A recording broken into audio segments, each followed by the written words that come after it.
60 minutes of Donald Trump lying. That's what we saw this weekend when Donald Trump appeared on 60 Minutes. Actually, it was 73 minutes, the full interview of his lying. About 18 provable falsehoods, which means about 3 per minute. And considering he wasn't even talking all those minutes, the host was talking for part of the time, it's still a pretty impressive rate of lies per minute. Now, we read the whole transcript, so you don't have to, and I'm just going to go through Donald Trump's top 10 lies from 60 Minutes. So number one, here's Donald Trump saying that grocery prices are going down. They've seen their grocery prices go up, inflation. No, you're wrong. They went up under Biden. Right now, they're going down. This is false. Grocery prices are up. They're up in all 6 categories measured by the Consumer Price Index. And if Donald Trump were spending less time in his golden Great Gatsby ballroom and more time in a grocery store, he would know that prices are going up. Number 2, Trump claimed that Biden gave him the worst inflation rate in all of U.S. history. That is another lie. Here he is. Joe Biden was the worst president in the history of our country. We had the worst inflation. We had the worst of everything. In fact, the inflation rate in January when Trump took over was 3%. The inflation rate today is 3%. And just in case you're curious what the worst inflation rate was, it was 27% in 1920.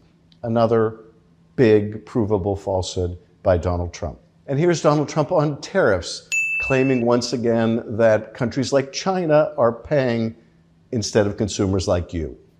With China, they were, very strongly threatening us, frankly, with the rare earths. And then I said, well, if you're going to play that card, I'm going to put a 100% tariff on over and above what you're already paying, which was 55%. But that is, again, just another lie. In fact, tariffs are paid by the importer. Those costs are passed on to consumers. We are paying the cost of tariffs. It's part of the reason why inflation keeps going up. This on-again, off-again tariff war by the president has made the cost of living more expensive for all of us. And coming in at number 4, Donald Trump talking about artificial intelligence and the energy demands of artificial intelligence and how he came up with the idea to co-locate a new data center with a power plant generating the power for that facility. Here he is. We're producing electricity like never before by allowing the companies to make their own electricity, which was my idea, which nobody frankly had thought of, these massive plants that are being built. So Donald Trump claims this was his idea, which nobody ever thought of. Well, this idea was discussed at length during the Biden administration. It's not a unique idea.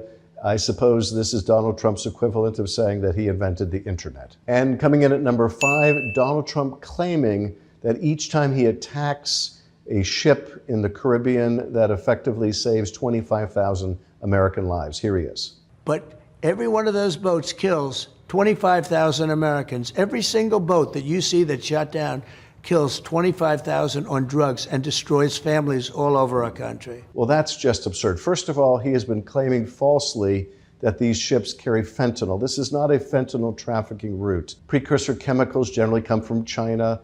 Fentanyl is smuggled into the United States from Mexico. It is more cocaine that is being trafficked in the Caribbean. And if you add up all of the loss of lives from all of the sources of drug overdoses, it would amount to about 80 or 90,000 deaths, which is a horrible tragedy. But for Donald Trump to claim that every boat he attacks saves essentially 25,000 lives is just made up nonsense. Number 6, Trump repeated the claim that he's made in many other places as well, that he ended 8 wars. But I brought, just a little list of look at this, wars. How many did I solve? Cambodia, this is Cambodia, Thailand, Kosovo, Serbia, Congo, the Congo and Rwanda, Pakistan and India. That was going to be a beauty. They shot down 7 planes. Israel and Iran. You've heard about that one?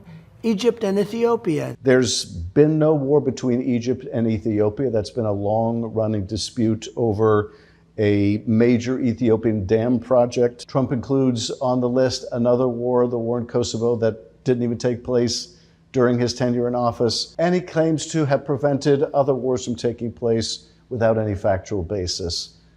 So that, again, wrong, false, exaggerated, you name it.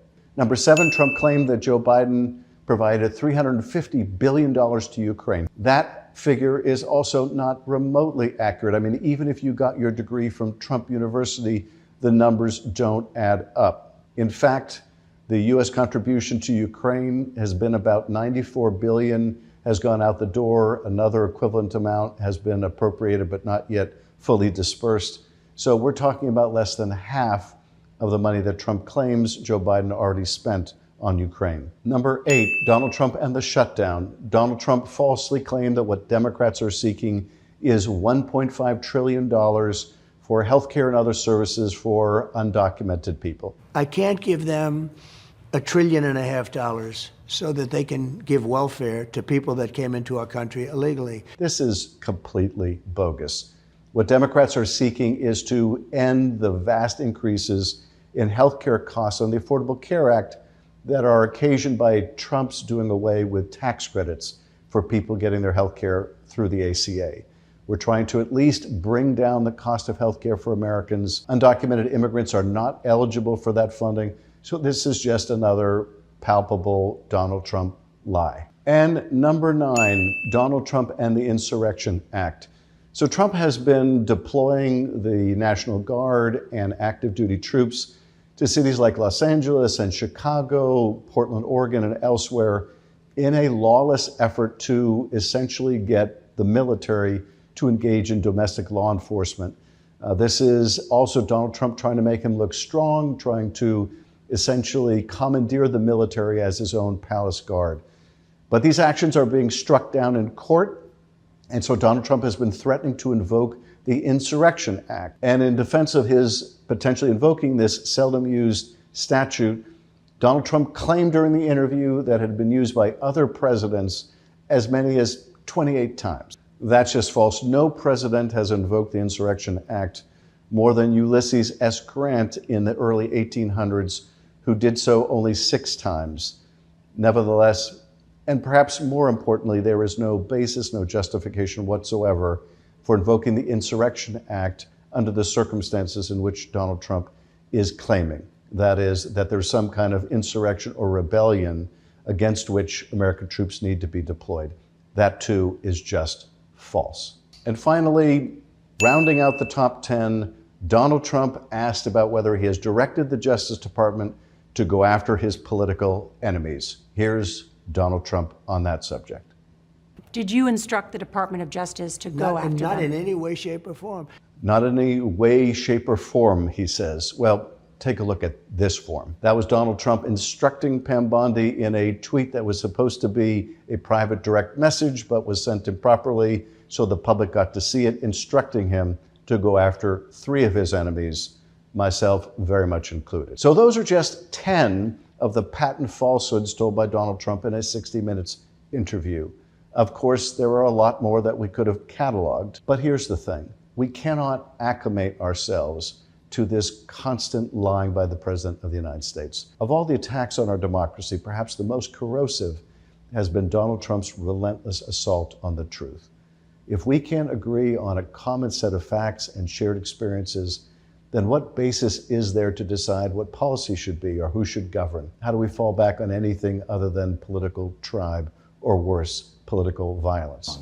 In a recent sit-down with CBS's 60 Minutes, President Donald Trump made headlines, not just for what he said, but for how much of it didn't hold up under scrutiny. From inflation to nuclear weapons, trade to immigration. This video compiles what fact-checkers are calling his top 10 most misleading claims. All right, let's talk about this. This video isn't just a fact-check. It's a reality check. What stood out to me most was how confidently Trump delivered these claims. Whether it was inflation or nuclear weapons, he spoke with conviction. And that's what makes it tricky, because confidence can sound like truth. But here's the thing, facts matter. When a sitting president misleads on issues like national security or the economy, it's not just political, it's consequential. People make decisions based on this stuff. And when the truth gets bent, democracy gets bruised. That said, this video isn't just about dunking on Trump. It's about holding power accountable, no matter who's in office. And it raises a bigger question. How do we, as viewers and voters, separate spin from substance? Let me throw this to you. Which of these claims surprised you the most? Drop your thoughts in the comments. I want to hear what you think.